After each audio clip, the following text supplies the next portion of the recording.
से डरने लगता है। जवान आदमी का लक्षण एक ही है कि वो मौत से घबराता ना हो। अगर जवान आदमी भी मौत से घबराता हो तो उसका मतलब इतना ही हुआ कि वो बहुत पहले ही बूढ़ा हो गया। हिंदुस्तान में मृत्यु का इतना भय है जिसकी कल्पना करनी मुश्किल होना सबसे कम चाहिए, क्योंकि हम अकेली कौम है सारी दुनिया में जिनका ऐसा मानना है कि आत्मा अमर है और मरती नहीं। हम सारी दुनिया में ये कहते रहे हैं कि आत्मा अमर है और मरती नहीं। ये बात सच, आत्मा अमर है और मरती नहीं, लेकिन कहने से ये बात सच नहीं होती। और जरूरी नहीं है कि जो लोग कहते हो वे ऐसा मानते भी हो। आदमी का मन बहुत उल्टा है। अकल में जो आदमी मरने से डरता है वो भी कह सकता है कि आत्मा अमर है, और अपने मन को समझाने के लिए आत्मा की अमरता के सिद्धांत का उपयोग कर सकता है। हिंदुस्तान को देखकर ऐसा लगता है कि हम मरने से तो बहुत डरते हैं और साथ ही आत्मा के अमरता की बात भी किए चले जाते हैं।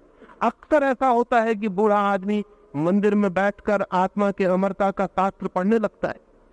आत्मा अमर है ऐसा पढ़ के उसके मन को अच्छा लगता है कि मैं मरूंगा नहीं, लेकिन अगर ये भय के कारण ही वो पढ़ रहा है तो इस कारण कोई ज्ञान उत्पन्न नहीं हो जाएगा। और अगर इस बात का ज्ञान उत्पन्न हो जाए कि मैं अमर हूं और मरूंगा नहीं, तो हमारे इस मुल्क को गुलाम बनाना असंभव हो जाता। हम 1000 साल गुलाम रहे और हम कल भविष्य में किसी भी दिन गुलाम फिर हो सकते। हमारे सारे उपाय ऐसे हैं कि हम किसी भी दिन गुलाम हो सकते। लेनिन ने 1920 में एक घोषणा की थी मॉस्को में कि कम्युनिज्म मॉस्को से यात्रा करके पेकिंग होता हुआ कलकत्ते से गुजरता हुआ लंदन पहुंच जाए। पेकिंग तो पहुंच गया और कलकत्ते में भी पैरों की आवाज सुनाई पड़ने लगी। आज कलकत्ते की सड़कों पर जगह जगह पोस्टर लगे हुए कि चीन के अध्यक्ष माओ हमारे भी अध्यक्ष, चीन के चेयरमैन माओ से तो भारत के भी चेयरमैन हैं। ये कलकत्ते की सड़कों पर जगह जगह पोस्टर लगे। हम गुलामी को फिर बुलाने की चेष्टा में लग गए, और इसके पहले भी हिंदुस्तान में जितनी बार गुलामी आई हमने बुलाया। 1000 साल गुलाम रहने के बाद भी हमें कुछ अंदाज नहीं है। हम फिर गुलामी बुला सकते, हम नए नामों से गुलामी बुला लेंगे। कम्युनिज्म हिंदुस्तान के लिए गुलामी सिद्ध होगी, और आज बंगाल में जो दिखाई पड़ रहा है कल पूरे हिंदुस्तान में दिखाई पड़ेगा। आज बंगाल में जो है वो कल पूरे हिंदुस्तान में फैल जाएगा। इसमें बहुत आश्चर्य नहीं, क्योंकि हम डरे हुए लोग, हम मरने से भयभीत लोग, हम बिना किसी चीज से कुछ भी आए उसे झेलने को सदा तत्पर और उसमें ही संतुष्ट हो जाने के लिए राजी लोग। बूढ़ा आदमी भय के कारण हर चीज से राजी हो जाता है, जवान आदमी लड़ता है। जवान आदमी जिंदगी को बदलने की कोशिश करता है, बूढ़ा आदमी जिंदगी जैसी होती है उसके लिए राजी हो जाता है।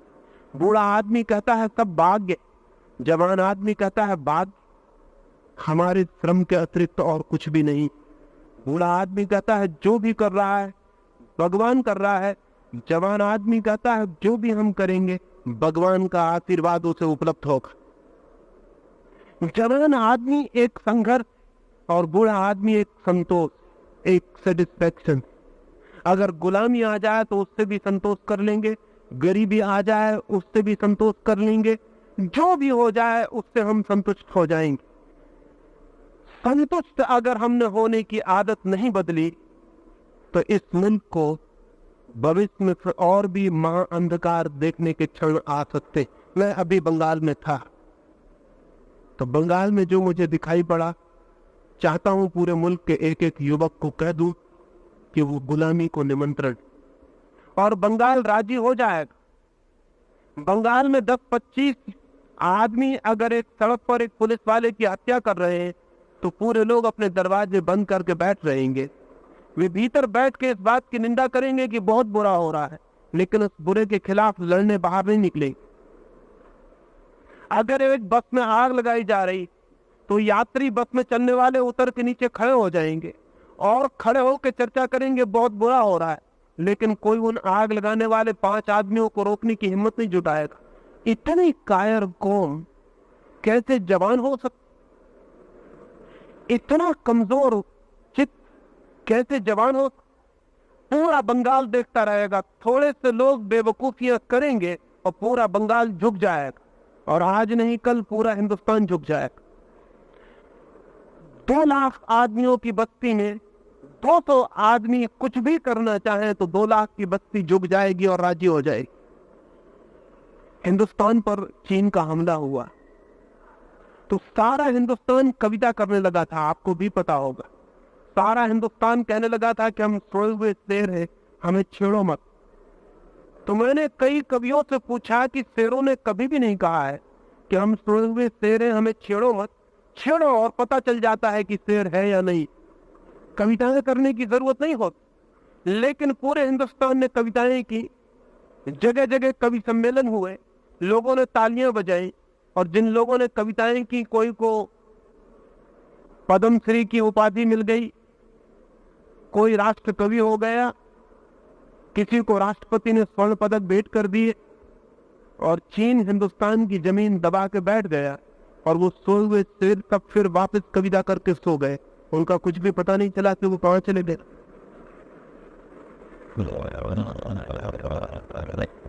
लाखों मील की जमीन ने चीन ने कब्जा कर लिया, तो हिंदुस्तान के नेताओं ने बाद में कहना शुरू किया कि वो जमीन बेकार, वो जमीन किसी काम की ही न, उसमें घास भी पैदा नहीं होता। अगर वो जमीन बेकार थी तो फिर जवानों को लड़ाना बेकार, पहले ही जमीन छोड़ देनी थी। और अगर जमीन पर घास भी नहीं उगती थी तो उसके लिए लड़ने की कोई जरूरत नहीं। तो मैं उन नेताओं से कहता हूं कि अभी भी देश में जितनी जमीन और बेकार हो उसे चुपचाप दूसरों को दे देना चाहिए, ताकि कोई झंझट ना हो, कोई झगड़ा ना हो। ये जो हमारा चित्त है, इस चित्त को मैं बूढ़ा, ओल्ड माइंड, बूढ़ा चित्त कहता हूं। ये बूढ़ा चित्त हर चीज में संतोष खोज लेता है। इस बूढ़े चित्त को तोड़ना पड़ेगा, अतीत की तरफ देखना बंद करना पड़ेगा, भविष्य की योजना बनानी होगी, संतोष छोड़ना पड़ेगा। एक निर्माण की असंतोषकारी ज्वाला चाहिए, एक सृजन की आग चाहिए, और वो आग तभी होती है जब हम हर कुछ के लिए राजी नहीं हो जाते, जब हम दुख को मिटाने का संकल्प करते हैं, अज्ञान को मिटाने का संकल्प करते हैं, जब हम बीमारी को तोड़ने का संकल्प करते हैं, जब हम दीनता, दरिद्रता और दासता को मिटाने की कसम खाते हैं, तब भविष्य निर्मित होना शुरू होता है। एक छोटी सी कहानी और अपनी बात में पूरी करूंगा। मैंने सुना है जापान में एक छोटे से राज्य पर हमला हो गया, तो छोटा राज्य और बड़े राज्य ने हमला किया। उसका सेनापति घबरा गया और उसने अपने सम्राट को जाकर कहा कि मैं लड़ने पर नहीं जा सकूंगा, सेनाएं कम हैं, साधन कम है, हार निश्चित, इसलिए व्यर्थ अपने सैनिकों को कटवाने की कोई जरूरत नहीं है, हार स्वीकार कर ले। उस सम्राट ने कहा कि मैं तुम्हें समझता था कि तुम एक बहादुर आदमी हो, जवान हो, तुम इतने बूढ़े साबित हुए। लेकिन जब सेनापति ने तलवार नीचे रख दी तो सम्राट भी बहुत घबराया। गांव में एक फकीर था, सम्राट उसके पास गया। जब भी कभी मुसीबत पड़ी थी उस फकीर से सलाह लेने वो गया। उस फकीर ने कहा कि इस सेनापति को फौरन कारागृह में डाल दो, क्योंकि इसकी ये बात कि हार निश्चित है, हार को निश्चित कर देगी। आदमी जो सोच लेता है वो हो जाता है, और जब सेनापति कहेगा हार निश्चित है तो सैनिक क्या करेंगे, उनकी हार तो बिल्कुल निश्चित हो जाएगी। इसे कारागृह में डाल दो, कल सुबह मैं सेनापति बनकर आपकी सेनाओं को युद्ध के मैदान पर ले जाऊंगा। राजा बहुत घबराया, क्योंकि सेनापति योग्य था, युद्धों का अनुभवी था, वो डर गया। और फकीर जिसे तलवार पकड़ने का भी कोई पता नहीं था, जो कभी घोड़े पर भी नहीं बैठा था, वो युद्ध के मैदान पर क्या करेगा। लेकिन कोई उपाय न था और राजा को राजी होना पड़ा। वो फकीर सेनाओं को लेकर युद्ध के मैदान पर चल पड़ा। राज्य की सीमा पर नदी को पार करने के पहले उस पार दुश्मन के पड़ाव थे। उस सेनापति ने मंदिर के निकट रुककर अपने सिपाहियों को कहा कि मैं जरा मंदिर के देवता को पूछ लूं कि हमारी हार होगी कि जीत। उन सैनिकों ने कहा देवता कैसे बताएगा और देवता की बात हम कैसे समझेंगे। उस उस फकीर ने कहा, भाषा समझने का उपाय मेरे पास। उसने खीसे से चमकता हुआ सोने का रुपया निकाला, आकाश की तरफ फेंका और मंदिर के देवता से कहा कि अगर हमारी जीत होती हो तो सिक्का सीधा गिरे और अगर हार होती हो तो उल्टा गिरे। सैनिकों की सांसें रुक गईं, जीवन मरण का सवाल था। वो रुपया नीचे गिरा, वो सीधा गिरा। उस फकीर ने कहा, तुम फिक्र छोड़ दो, हार का अब कोई उपाय नहीं है। हम हारना भी चाहे तो अब हार नहीं सकते, परमात्मा साथ है। सिक्के को खीसे में रखते हुए युद्ध में कूद पड़े। 8 दिन बाद अपने से बहुत बड़ी फौजों को जीत कर वे वापस लौटे। उस मंदिर के पास से गुजरते थे तो सैनिकों ने फकीर को याद दिलाई कि परमात्मा को कम से कम धन्यवाद तो दे दे, जिस परमात्मा ने हमें जिताया। उस फकीर ने कहा, परमात्मा का इससे कोई भी संबंध नहीं है, आगे बढ़ो। उन सैनिकों ने कहा, आप भूल गए मालूम होता, युद्ध की विजय के नशे में मालूम होता है धन्यवाद का भी ख्याल नहीं। तो उस फकीर ने कहा, तुम पूछते ही हो तो मैं तुम्हें राज बता देता हूँ। उसने रुपया निकाल कर दे दिया। वो सिक्का दोनों तरफ सीधा था, उसमें कोई उल्टा हिस्सा नहीं निकल रहा। वे सैनिक जीते क्योंकि जीत का ख्याल निश्चित हो गया। विचार अंततः वस्तुएं बन जाते, विचार अंततः घटनाएं बन जाते। एडिंगटन का एक बहुत प्रसिद्ध वचन है, things are thoughts and thoughts are things. जिसे हम वस्तु कहते हैं वो भी विचार, और जिसे हम विचार कहते हैं वो भी कल वस्तु बन सकता है। जिसे हम जिंदगी कहते हैं वो कल किए गए विचारों का परिणाम है। जिसे हम आज कहते हैं वो कल के विचारों का निष्कर्ष, और कल जो होगा वो आज के विचारों का परिणाम होगा। मैं भारत को जवान देखना चाहता हूं, लेकिन भारत के मन को बदलना पड़ेगा तो ही भारत जवान हो। मैं भारत को बूढ़ा नहीं देखना चाहता हूं। हम बहुत दिन बूढ़े रह चुके, हम बूढ़े हैं हजारों साल। ये भारत का बुढ़ापा तोड़ना पड़ेगा, इस भारत के बुढ़ापे को मिटाना पड़ेगा। इस भारत के बुढ़ापे को अगर हम नहीं मिटा पाए तो अब तक हमने जो गुलामियां देखी थी वो बहुत छोटी थी। ना तो मुसलमान इतनी बड़ी गुलामी ला सकते, ना अंग्रेज इतनी बड़ी गुलामी ला सकते, जितनी बड़ी गुलामी कम्युनिज्म हिंदुस्तान में ला सकता है। और कम्युनिज्म की गुलामी और भी खतरनाक इसलिए है कि अब तक जो भी गुलामियां, वे गुलामियां वैज्ञानिक नहीं। कम्युनिज्म पहली दफा टेक्नोलॉजिकली वैज्ञानिक ढंग से आदमी को गुलाम बनाने में समर्थ। आज चीन में आदमियों का माइंड वॉश किया जा रहा है। आदमी को मारने की जरूरत भी नहीं, उसके दिमाग को पूरा धो के साफ किया जा सकता है, जैसे स्लेट पट्टी को धो के साफ किया जा सकता है। ये गुरुद्वारे, ये मंदिर, ये मस्जिद ज्यादा दिन नहीं बचेंगे। अगर हिंदुस्तान पर कम्युनिज्म आता है तो हमारे दिमाग ज्यादा दिन तक नहीं बचेंगे, जो थे वो पोंछ डाले जाएंगे। आज रूस में कहाँ है गुरुद्वारा, कहाँ है मस्जिद, कहाँ है मंदिर? आज चीन में कहाँ है? वो सब विदा हो गया। मनुष्य के धर्म पर सबसे बड़ा खतरा कम्युनिज्म। अभी मैं आ रहा था तो आपके प्रिंसिपल ने मुझे कहा कि आप धर्म के खिलाफ कुछ मत बोल देना। मैं बहुत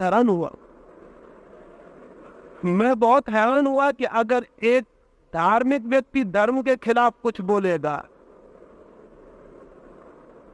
तो फिर धर्म के पक्ष में कौन बोलेगा? पर उनके भय से मुझे लगा कि धर्म कहीं इतना कमजोर हो गया है कि अपने खिलाफ बोली गई बातों का जवाब देने में भी ताकतवर नहीं मालूम पड़ता है, इसलिए इतना डर है भीतर। लेकिन इतना डर के धर्म बचेगा नहीं। डरा हुआ धर्म कैसे बचेगा? डरा हुआ धर्म नहीं बच सकता। उन्होंने मुझसे कहा कि आप कोई किन्हीं शास्त्रों के खिलाफ कुछ मत बोल देना। जिसके खिलाफ बोला जा सकता है वो शास्त्र ही नहीं है, जिसके खिलाफ नहीं बोला जा सकता वही शास्त्र। और जिसके खिलाफ बोले जाने में डर मालूम पड़ता है वो कमजोर है, वो सत्य नहीं हो सकता। जिसके खिलाफ सारी दुनिया बोलती हो तो भी जिसका रत्ती भर ना टूटता हो वही सत्य। उतना ही बच जाए तो काफी है, बाकी कचरे को बचाने की कोई जरूरत भी नहीं होगी। लेकिन हम भयभीत, हम बहुत डरे हुए, और इतने डरे हुए लोग धर्म को और शास्त्र को बचा सकेंगे ये मुझे संभव नहीं दिखाई पड़ता। भारत का बूढ़ा मन धर्म की पूजा कर सकता है, धर्म को बचा नहीं सकता। भारत को जवान चित्त पैदा करना पड़ेगा, वही धर्म को बचा सकेगा। एक और अंतिम बात आपसे कह दूं, अगर हमने सिख धर्म को बचाना चाहा तो धर्म नहीं बचेगा। अगर हमने हिंदू धर्म को बचाना चाहा तो धर्म नहीं बचेगा। अगर हमने जैन धर्म को बचाना चाहा तो धर्म नहीं बचेगा।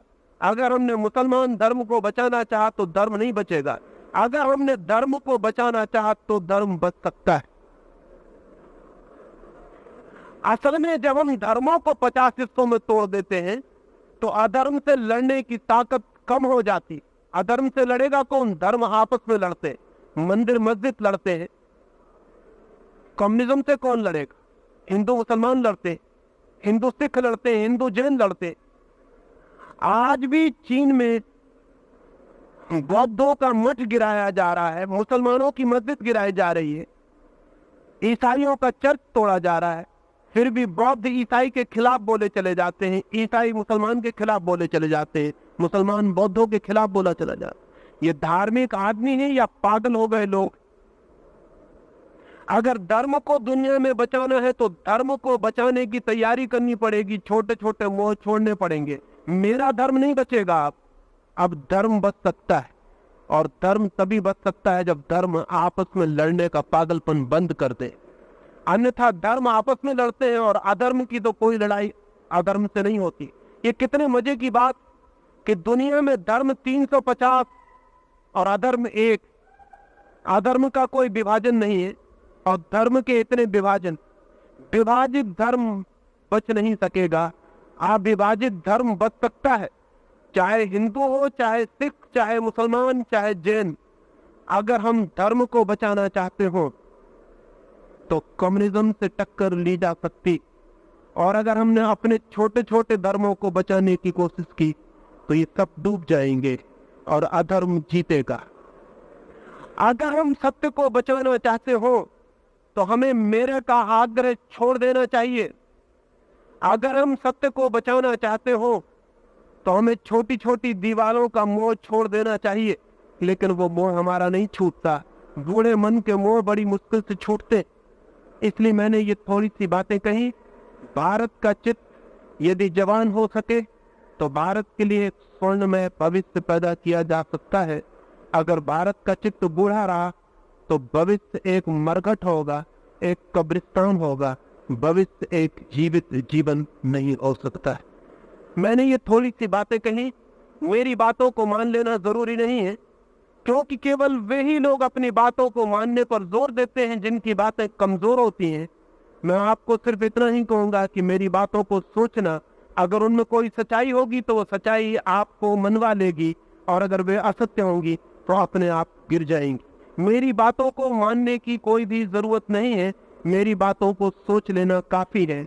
अगर आप सोचेंगे, विचारेंगे तो जो सत्य होगा वो आपको दिखाई पड़ सकता है, और सत्य दिखाई पड़े तो जीवन में क्रांति शुरू हो जाती है और युवा चित्त का जन्म प्रारंभ हो जाता है। मेरी बातों को इतने प्रेम और शांति से सुना, उससे बहुत अनुग्रहित हूँ, और अंत में सबके भीतर बैठे परमात्मा को प्रणाम करता हूँ। मेरे प्रणाम स्वीकार करें।